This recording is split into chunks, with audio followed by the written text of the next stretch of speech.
오늘 우리에게 주시는 하나님의 말씀은 요한복음 1장 35절에서 42절입니다.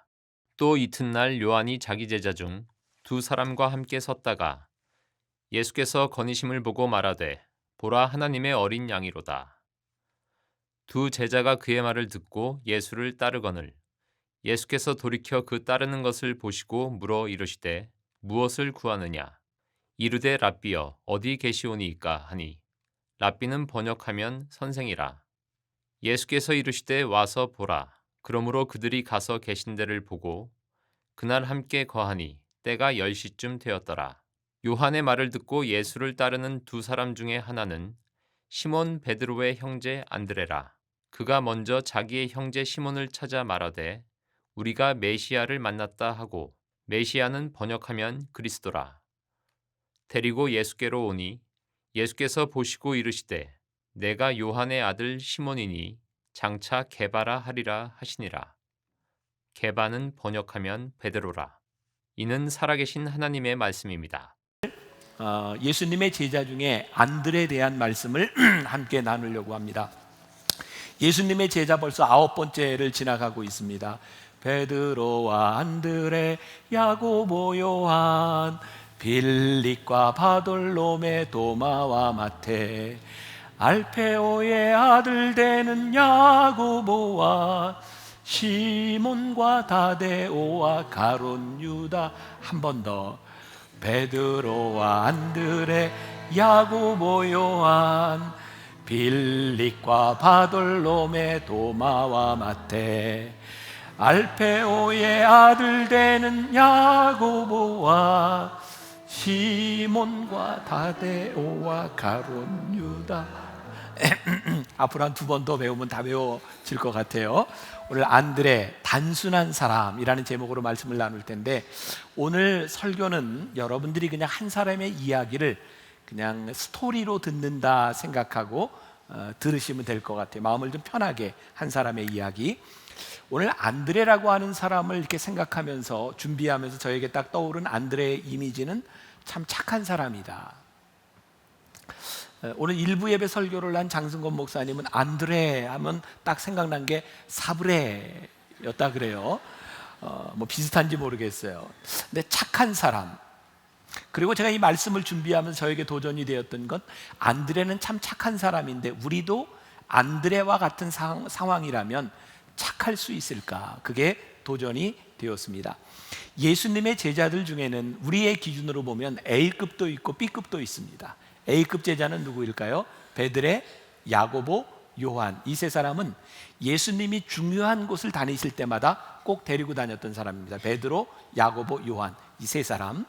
그런 의미에서 안드레라고 하는 사람은 예수님의 제자 중에 B급으로 분류될 수 있는 사람입니다. 게다가 어쩌면 굉장히 기분 나쁠 수도 있을 텐데, 안드레를 소개하는 말의 대부분은 안드레라고 하지 아니하고 베드로의 형제 안드레 이렇게 소개를 합니다. 충분히 기분 나쁠 수 있을 것 같아요. 그런데 이 안드레를 바라보며 그에게 우리들이 배울 것이 있는데, 뭐냐면 그는 새로운 일들에 대해서 가능성을 열어놓는, 그는 수용성이 아주 많은 사람이었어요. 오늘 우리가 배우려고 하는 것입니다.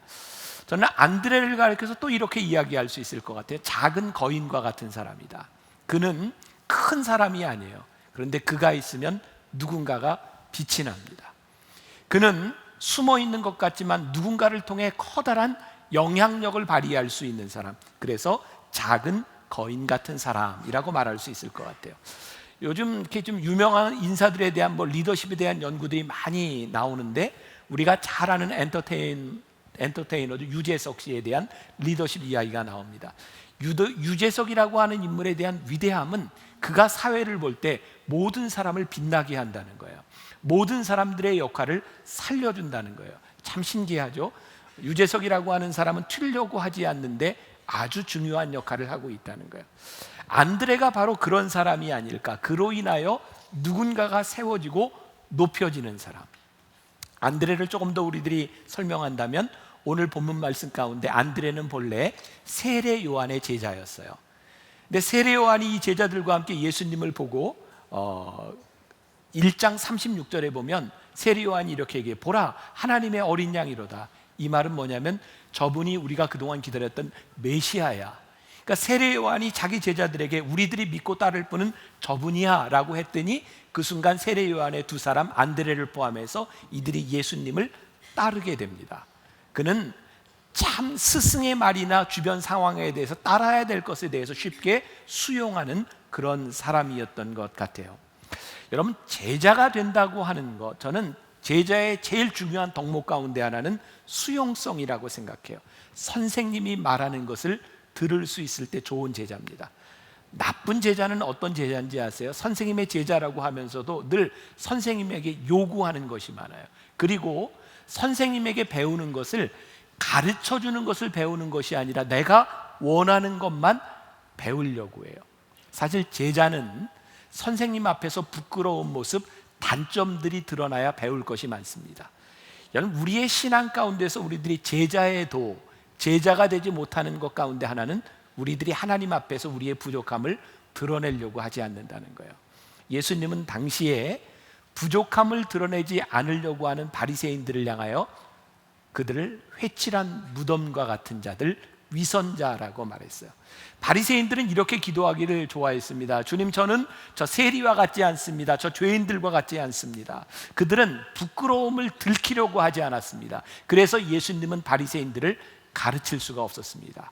좋은 제자는 우리들의 부끄러움이 드러나는 겁니다. 요즘 또 하나 뉴스거리 중에 하나가 이창명이라고 하는 그 연예인이 술을 먹고 음주운전을 하다 사고를 냈는데 안 냈다고 하다가 밝혀진 거였어요. 근데 어제 신문에 보니까 연예인들 중에 3명 술을 먹고 부인했던 사람, 뭐 다 알려진 얘기니까 신정환이라고 하는 연예인, 이창명, 그리고 10년 전 클릭 B의 멤버였던 김상혁, 요 3사람이 큰 사고를 친 거죠. 근데 신문에 이런 기사가 났어요. 문제는 그들이 술을 먹은 것이 아니라는 거예요. 사람은 누구나 실수할 수 있는데 그들이 실수하고 술 먹은 것을 감추려고 했기 때문에 대중들에게 외면을 받았다는 거예요. 우리는 제자의 도를 생각하면서요, 사실은 우리의 부끄러움이 드러나는 게 문제가 아니라고 하는 것을 먼저 인식할 필요가 있습니다. 우리의 부끄러움이 드러나는 것은 하나님 앞에 우리들이 교정되고 배울 것이 많은 것이다. 그래서 오늘 말씀을 들으며 혹시 이 안드레와 비교하여 이야기할 때 우리의 부끄러움들이 떠오른다면 우리들이 하나님 앞에 고침을 받을 수 있는 기회라 생각될 때 우리는 좋은 제자가 될 수 있는 거죠. 지난주에 여러분들에게 잠깐 소개했던 책, 나는 왕 바리새인입니다. 이 책은 허운석 선교사가 말기 암 판정을 받고 3년 동안 사역을 하며 했던 설교를 쓴 책입니다. 이 책에 이런 글이 나와요.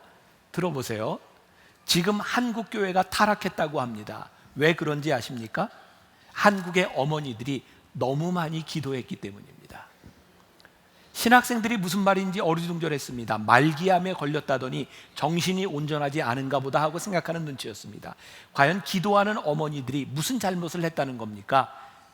자기 욕심을 채우기 위해 기도한 죄입니다. 내 자식만 잘되게 해달라고, 내 가족만 무사한 일하게 해달라고 기도한 죄입니다.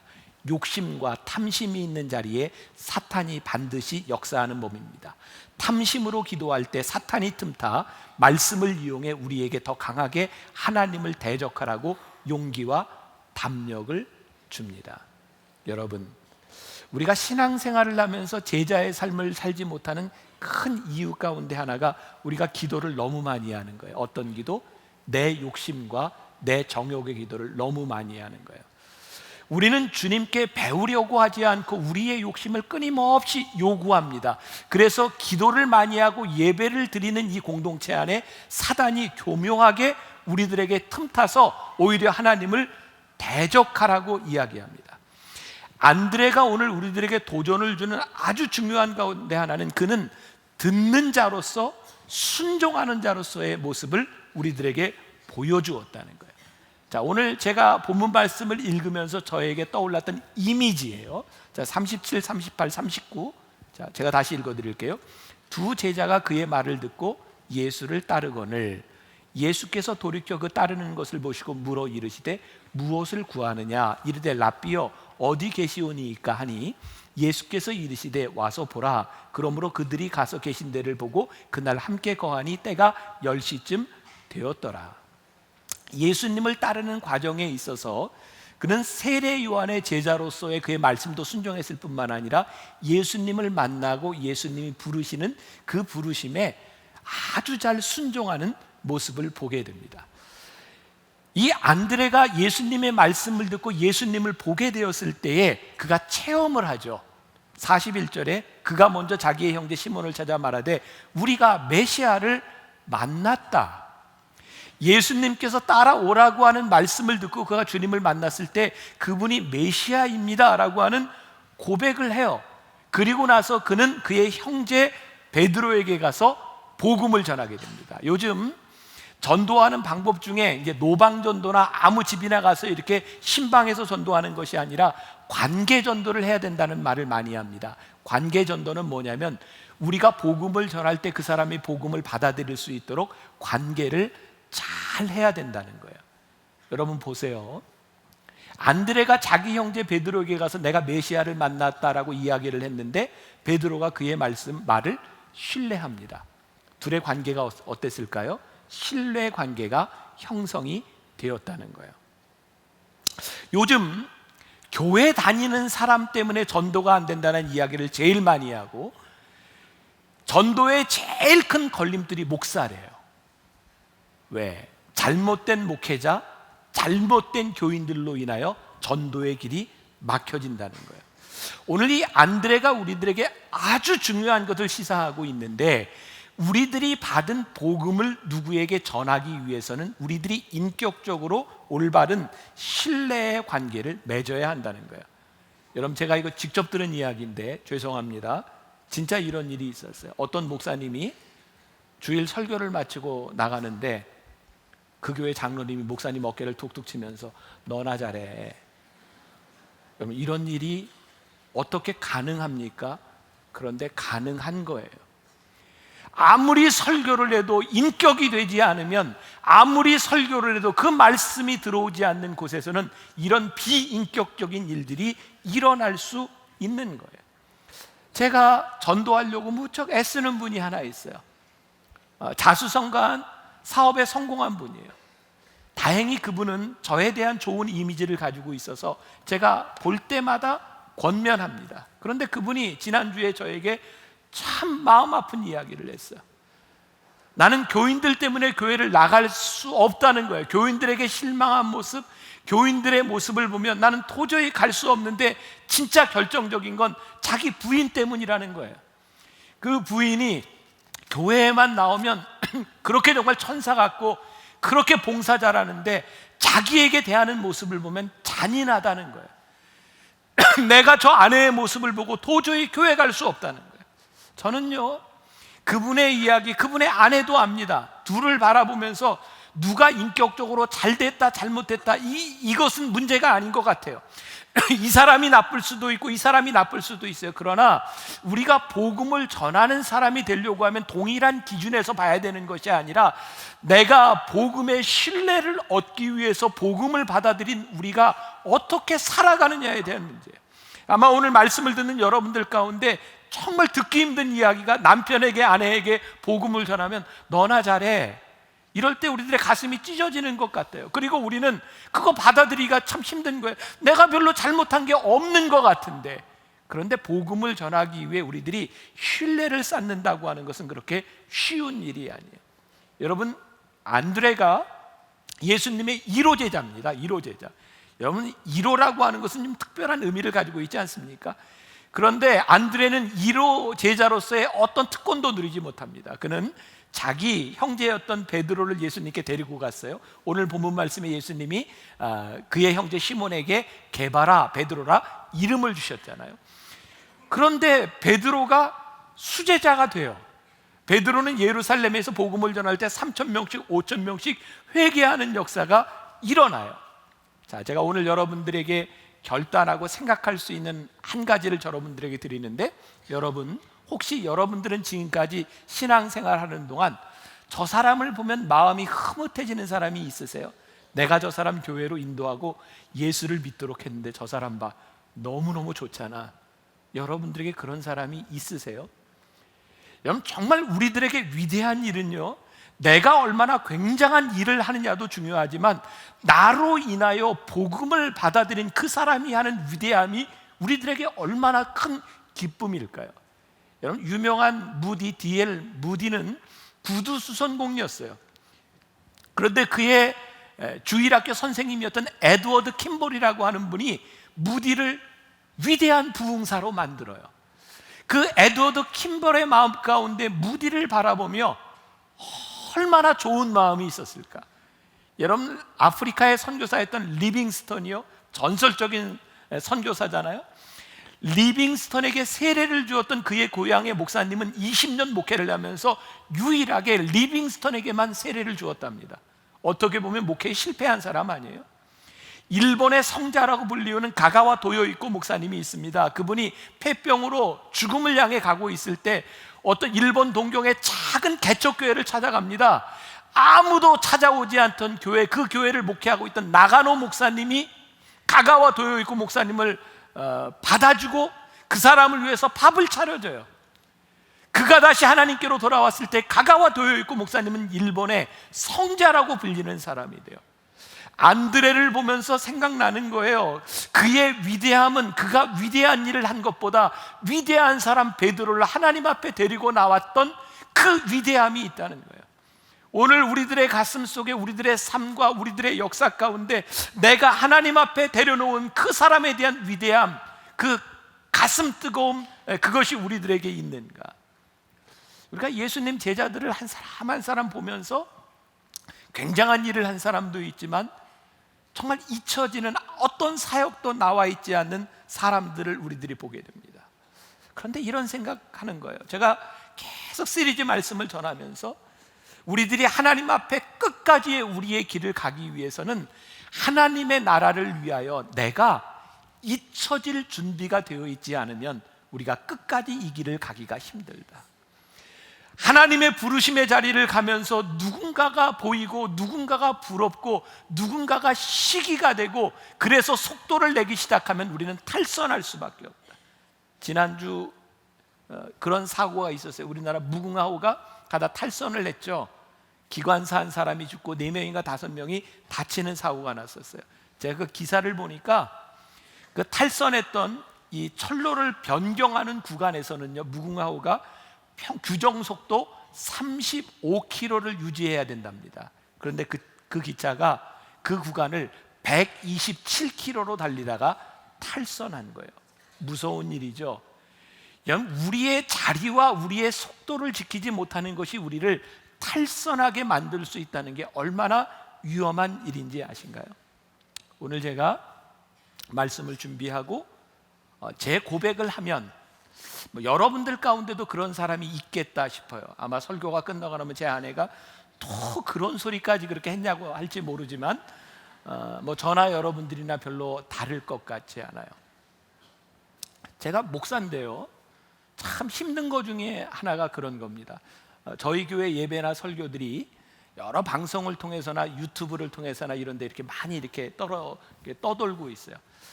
저 가끔 그냥 이렇게 네이버에 제 이름을 칩니다. 김병삼. 그러면 저에 대한 기사들이 이렇게 떠요.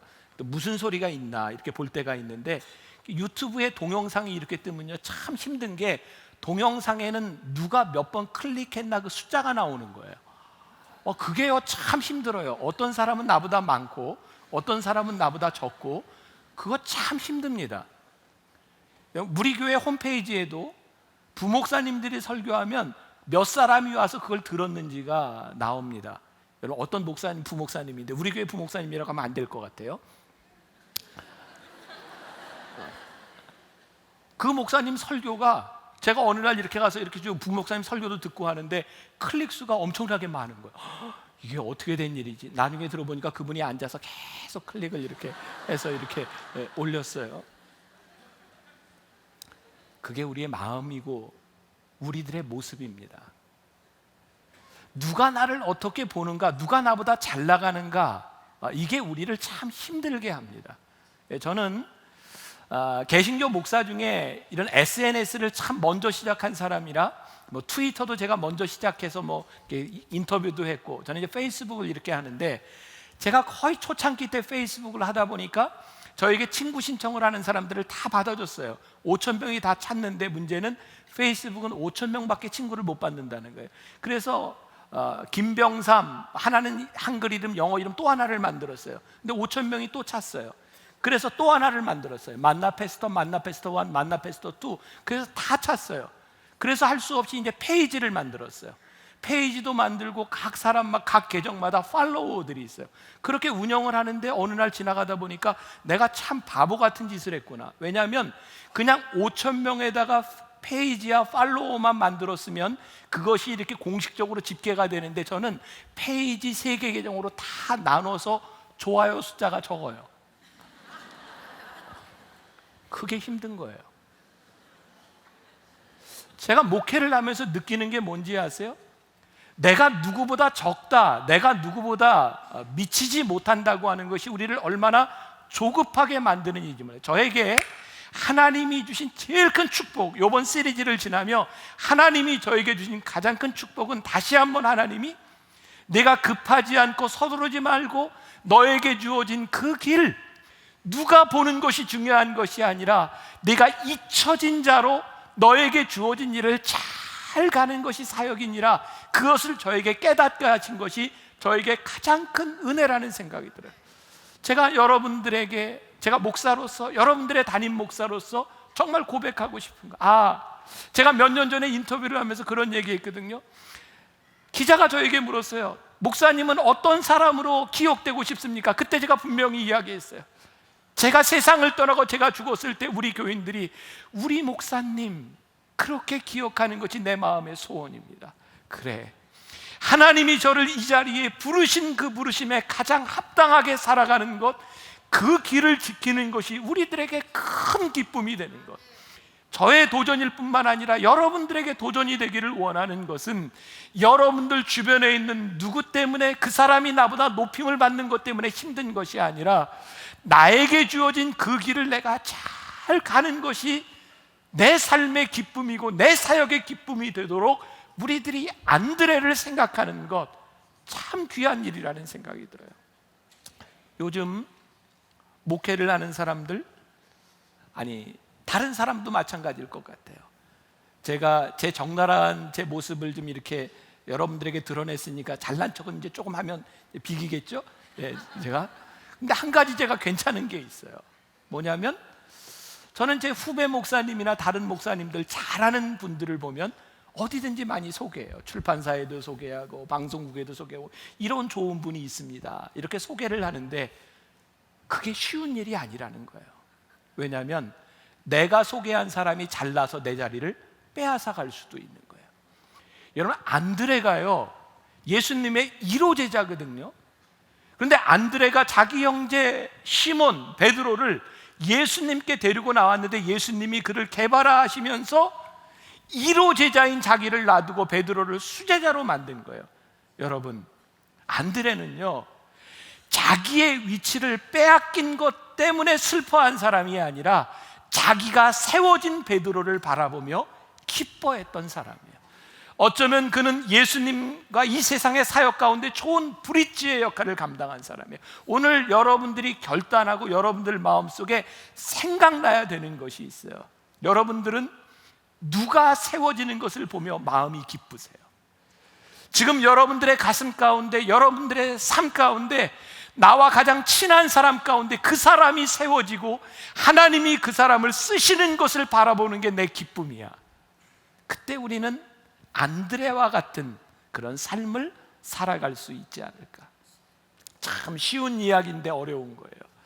우리들이 하나님을 믿는다고 하면서 하나님의 뜻이 이 땅 위에 이루어지기를 기도하며 우리가 기뻐하는 것은 하늘나라의 확장인가, 아니면 내 나라가 넓어지는 것을 기뻐하고 있는가?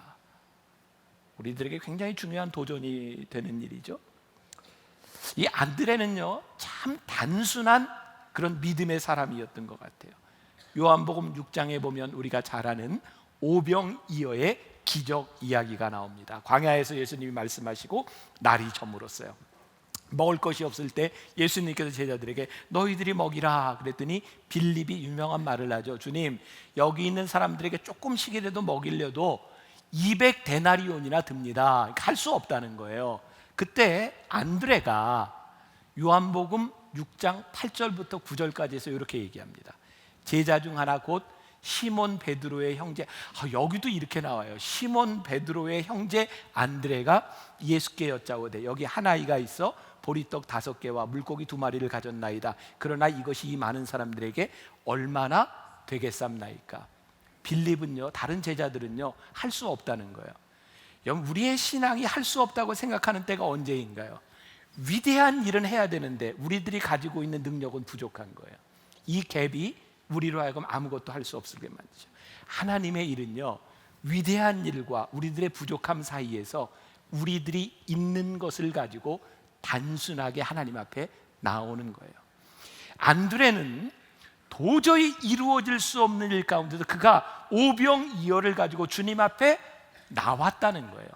자, 이것을 저는 열린 문이다 이렇게 표현합니다. 자, 오늘 기억하세요. 열린 문. 오늘 여러분들 주보에 책을 하나 소개했습니다. 존 오토버그가 쓴 선택 훈련이라는 책입니다. 여기에 열린 문에 관한 의미 있는 글이 나옵니다. 제가 한번 읽어드릴게요. 하나님은 내 앞에 완성된 대본을 놓았다가 아니라 내 앞에 열린 문을 놓았다라고 말씀하신다. 열린 문은 시작이요 기회일 뿐 결과의 보장이 아니다. 열린 문은 결말을 미리 보여주지 않는다. 열린 문으로 들어가려면 오직 믿음으로 들어가는 수밖에 없다. 준비되었다라는 말은 스스로 과대평가해서 나온 말이다. 하나님은 준비된 자가 아니라 오직 순종하는 자를 원하신다. 하나님은 이스라엘 백성을 약속의 땅으로 데려가실 때 먼저 그들이 요단강에 한 발을 내딛게 하신 뒤에야 비로소 강을 둘로 가르셨다. 만약 그들이 증거를 기다렸다면 평생 강둑에 서 있었을 것이다. 하나님의 명령에 순종할 때 믿음이 자라난다. 자, 적용합니다. 만일 안드레가 하나님, 여기에 있는 사람들을 다 먹이기에는 오병이어가 부족하고요, 우리의 돈도 부족합니다. 그래서 하나님 앞에 아무것도 가지고 나가지 않았다면 주님이 오병이어의 기적을 행하시지 않았을 거라 이 말이에요. 자, 이스라엘 백성들이 출애굽해서 광야를 지나 가나안 땅으로 들어가는데 요단강이 이렇게 쫙 가로막고 있었어요. 만일 이스라엘 사람들이 하나님, 저 요단강을 어떻게 건널까요? 증거를 보여주세요 라고 기다렸다면 그들은 강을 건너지 못했을 거라는 거예요. 그들이 발을 내딛는 순간 요단강이 갈라졌어요. 여러분, 열린 문, 우리들의 삶의 열린 문은 우리들이 완벽하게 준비가 되었고 우리들이 모든 것을 할 수 있습니다 라고 하는 것이 아니라는 말이에요. 우리들이 할 수 있는 것을 가지고 하나님, 제가 이것으로 나아갑니다 순종할 때, 단순하게 우리의 있는 것을 하나님 앞에 가져갈 때 하나님께서 행하시는 일을 우리들이 보게 될 것이라는 거예요. 우리 신앙의 많은 오류 가운데 하나가 우리가 준비가 되면, 근데 그 말이 교만이라는 거예요.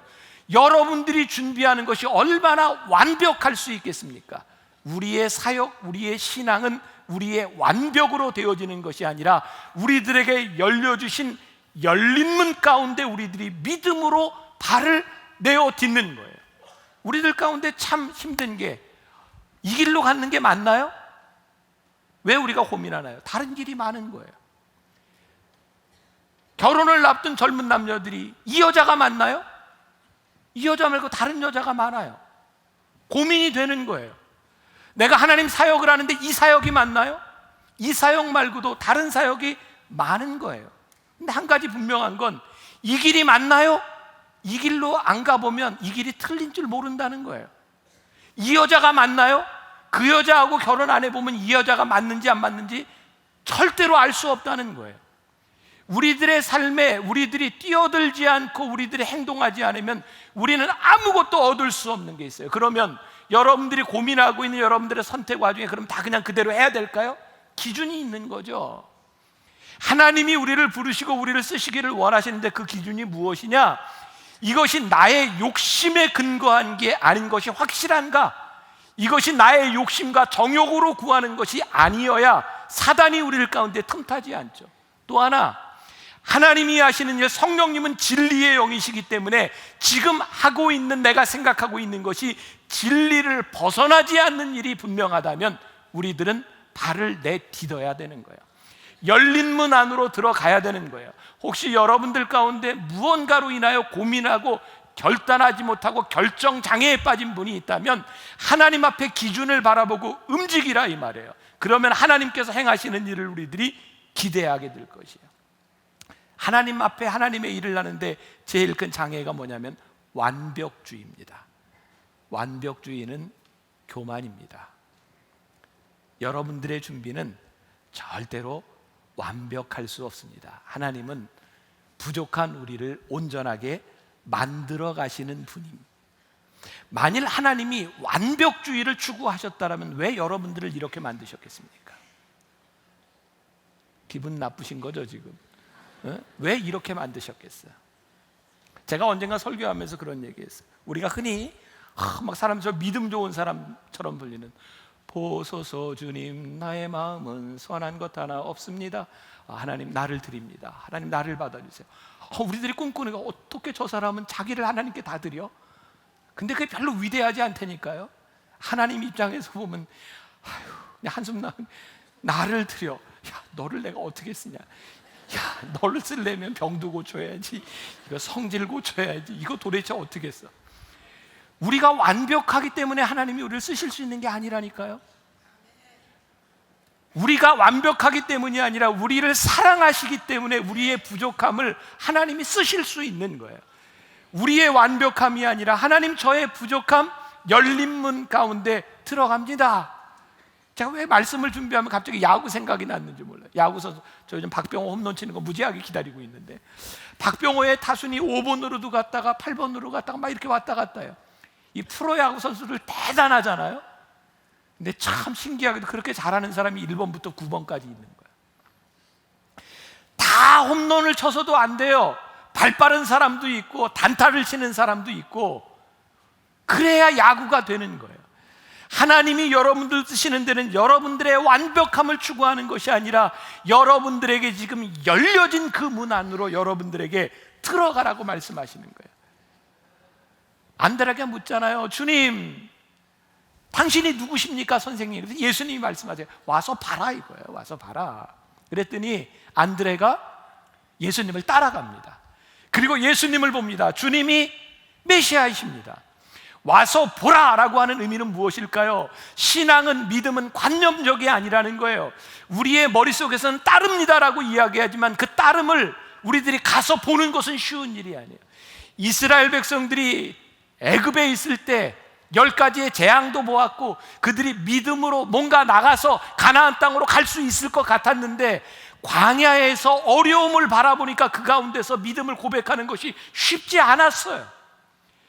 우리들이 경제적인 문제가 없을 때는 내가 하나님을 쉽게 고백합니다. 그런데 경제적인 문제 가운데서도 주님을 고백하느냐 이 말이에요.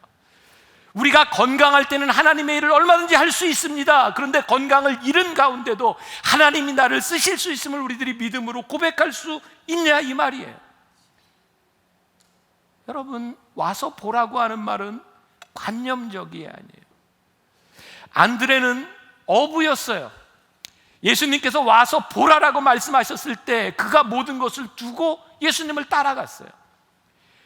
우리들에게 고기를 낚는 어부로서의 도구도 필요하고 돈도 필요하고 자식들도 필요하고 우리들에게 중요한 것이 많은데, 와서 보라라고 하는 말씀에 우리들의 인생을 걸지 못하면 우리는 절대로 우리 것을 포기하지 못하는 거예요.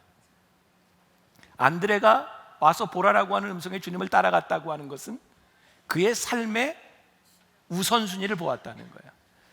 여러분, 요한복음 3장 4장 니고데모도 나오고 사마리아 우물가의 여인도 나와요. 여러분, 사마리아 우물가의 여인이 예수님과 이야기를 하며 물을 달라고 하는 예수님에게 깨달은 게 있어요. 이분이 나의 과거를 아시는 분, 나의 모든 것을 아시는 분이 메시아야. 그랬더니 사마리아 여인이 물동이를 내어두고 마을로 들어가서 사람들에게 얘기합니다. 여러분, 제가 선지자 메시아를 만났습니다. 여인이 이 물동이를 놓았을 때 그 느낌을 아시겠어요? 가슴이 뛰는 거예요. 내가 그냥 있을 수 없는 거예요. 우리가 주님 앞에 증거자가 되고 제자가 된다고 하는 것이 뭔지 아세요? 하나님께서 내가 주님을 만나고 내 인생을 바꾸어 놓으신 그분 때문에 내가 여기 멈출 수 없는 가슴 뛰는 일이에요. 그래서 누군가를 향하여 여러분 와서 보십시오. 그것이 안드레가 이야기했던 거예요. 만일 하나님께서 여러분들의 인생을 바꿔놓지 않으셨다면 우리가 누구에게 그런 이야기를 할 수 있겠습니까? 하나님이 여러분들의 삶을 바꿔놓으셨어요? 여러분들의 인생이 하나님 때문에 어떻게 바뀌셨어요? 저에게는 제 믿음의 스토리가 있어요. 제가 목사가 되어서 그렇게 하기 싫었던 목회 가운데 나를 만나주셨던 주님 때문에 제 삶에 지나온 시간이 너무너무 아까워서 내 삶을 헌신해야 됐던 시간들, 그리고 깨닫게 된 것이 하나님은 내가 계획한 대로 내 인생을 이끄시는 분이 아니라 하나님의 계획 가운데 나를 몰아가시는 분이라고 하는 것을 고백하며 제 삶은 심플하고 제 삶을 결단할 수 있게 되었어요. 왜? 하나님은 나를 인도하시는 분이시니까. 하나님이 나를 부르셨으니까. 안드레는요, AD 69년 11월 30일에 X자형 십자가에 달려 죽습니다. 화가 머릴로가 그린 성 안드레의 순교라고 하는 그림을 보세요. 안드레가 저렇게 죽었어요. 여러분들에게 잘 보이지 않지만 여러분들 저 왼쪽에 한 사람이 수건을 들고 있어요. 머릴로는 저 그림에서 저 사람을 표현해 다른 사람들이 다 죽이고 있는데 울고 있는 저 사람이 누구냐면 아마도 안드레에게 오병이어 보리떡 5개와 물고기 2마리를 가지고 갔던 소년, 그가 안드레의 죽음 앞에서 눈물을 흘리고 있다. 그 소년이 안드레를 통하여 그 자리에서 예수님의 기적을 보았고 그의 삶을 헌신하게 되었던, 그래서 X자형으로 십자가에 달려있는 안드레를 바라보며 눈물을 흘리고 있어요. 오늘 여러분들에게 또 도전합니다. 여러분들의 죽음 앞에서, 여러분들의 삶 앞에서 여러분들을 기억할 수 있는 그 사람, 여러분들로 인하여 주님을 만났던 그 사람이 우리들에게 있는가? 우리들의 인생은 옳은 결정을 위해 허비해야 되는 시간이 아니라 내가 내린 결정을 만들어 가기 위하여 최선을 다하는 삶이 되어야 하는 거예요. 오늘 안드레를 통하여 우리들에게 주시는 아주 귀중한 교훈입니다. 그리고 오늘 여러분들에게 묻습니다. 여러분들 대답하셔야 합니다. 지금 여러분들 머릿속에, 여러분들의 가슴에 생각나는 내가 아니어도 그 사람을 세워줌으로 인하여 내 마음이 기쁠 수 있는 사람, 그는 첫 번째 제자였지만 수제자가 베드로라 불리움을 바라보며 시기하는 것이 아니라 그를 쓰심에 대해 기뻐할 수 있는 사람, 여러분들의 마음속에 내가 아닌 누구가 세워지는 것을 기뻐할 수 있는가? 또 여러분들의 인생 가운데 너무너무 복잡한 일들로 결정하지 못하는 것들이 있을 텐데, 하나님, 제가 믿음으로 진리 안에서 분명하게 내 발걸음을 내디뎌야 되는 것이 있다면 그것이 무엇입니까? 제가 용기 있게 열린 문 안으로 들어가겠습니다. 열린 문 안에 발을 내디딜 때 역사하시는 하나님의 역사를 기대하며 살아가겠습니다. 그래서 가슴이 뛰는 거예요. 저는 여러분들이 예수를 믿는 게 가슴이 뛰어야 되는 거예요. 흥분이 되는 거예요. 내 삶에 대한 가슴 뛰는 일, 그게 여러분들에게 무엇인가? 오늘 여기에 여러분들이 대답할 수 있기를 간절히 소원합니다. 여러분들 결단할 수 있도록 제가 시간을 좀 드리려고 하는데, 정지관 장로님 먼저 한번 얘기하실까요? 네.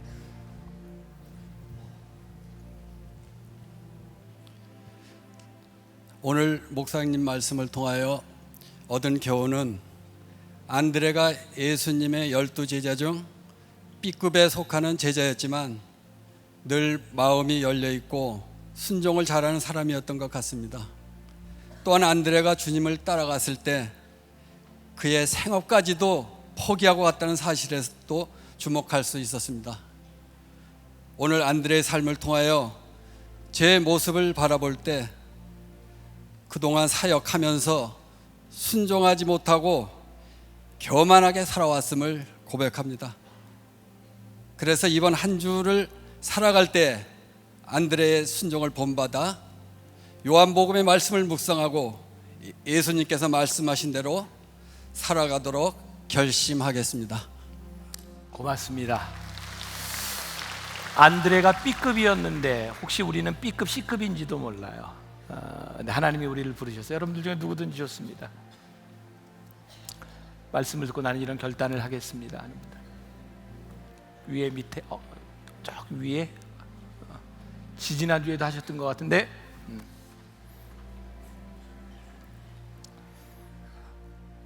제가 나옵니다. 네. 제가 뭐 튀려고 또 나온 것이 아닙니다. 네. 뭐 용서하십시오. 네. 오늘 말씀을 듣고 보니까 뭐 한 말씀 한 말씀이 다 저 마음에 와서 찔렸습니다. 특별히 우리 목사님 보니까 몸도 안 좋으신 것 같아요. 그런데 아까 말씀하신 대로 과연 내가 남을 세움으로써 내가 기쁨이 있는가? 항상 저희는 목사님의 말씀, 영적 양식만 받아 먹을 줄 알았지 목사님한테 해드린 게 하나도 없습니다. 그것이 또 당연시 됐고요.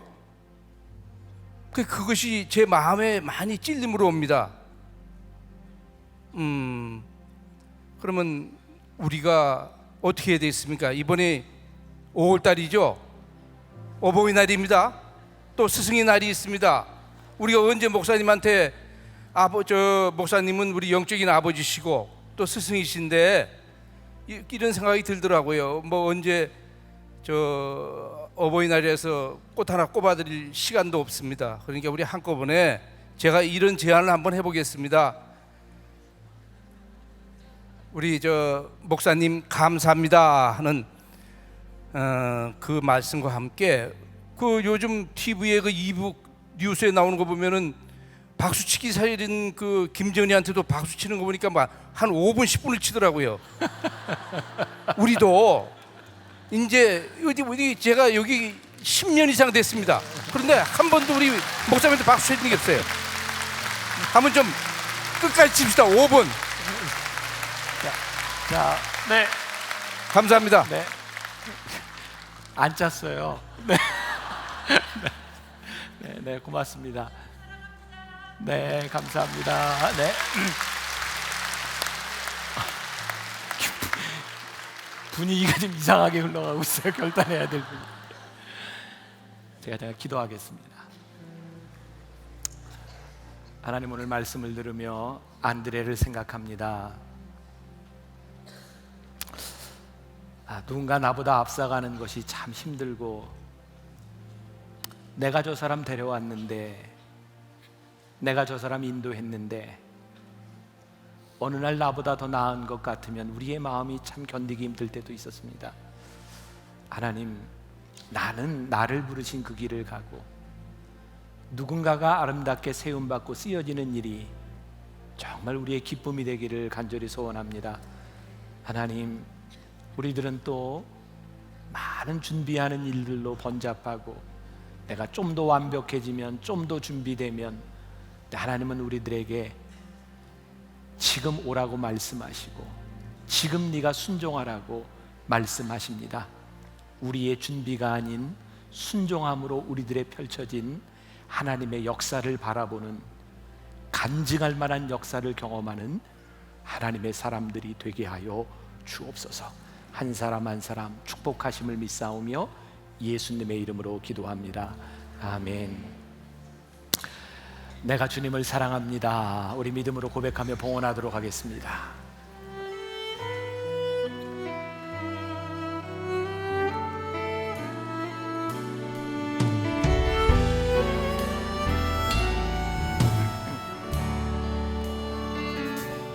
내가 주님을 사랑합니다. 내가 주님을 사랑합니다. 주님 먼저 날 사랑하셨네. 내가 주님을 사랑합니다.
내가 주 위에 죽겠습니다.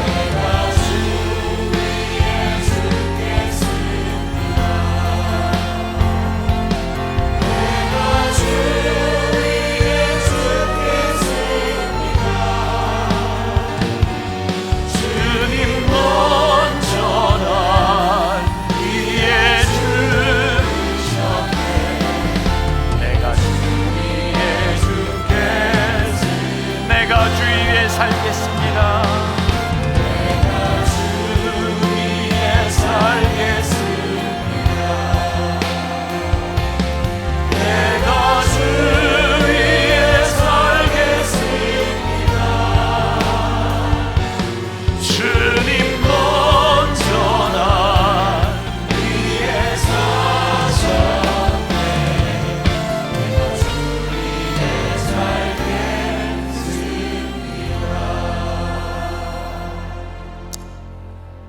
주님 우리를 불러주신 그 은혜가 너무 감사하고 우리의 인생에 가슴 뛰는 일을 주심에 감사하고 그 사랑을 생각하며 우리들에게 주신 것이 귀한 줄 알지만 하나님 앞에 구별하여 드린 귀한 손길들이 있습니다. 이 손길들을 통하여 하늘나라가 확장되도록 축복하시고 우리 만나기에 귀한 성도들 한 사람 한 사람 이 세상 살아가며 궁핍하지 않도록 물질로 인하여 범죄하지 않도록 하나님 지켜주시고 축복하여 주옵소서. 지금은 우리 주 예수 그리스도의 은혜와 하나님 아버지의 무한하신 사랑과 성령의 인도하심이 안드레처럼 나는 숨겨지고 누군가 세워지는 것을 기뻐하며 감사하겠습니다. 내가 부족한 것 같지만 있는 모습 그대로 순종하며 발걸음을 내딛겠습니다. 다짐하며 이 세상으로 나가는 당신의 사랑하는 모든 백성들을 위해 지금부터 영원까지 함께 하시기를 간절히 축원하옵나이다. 아멘.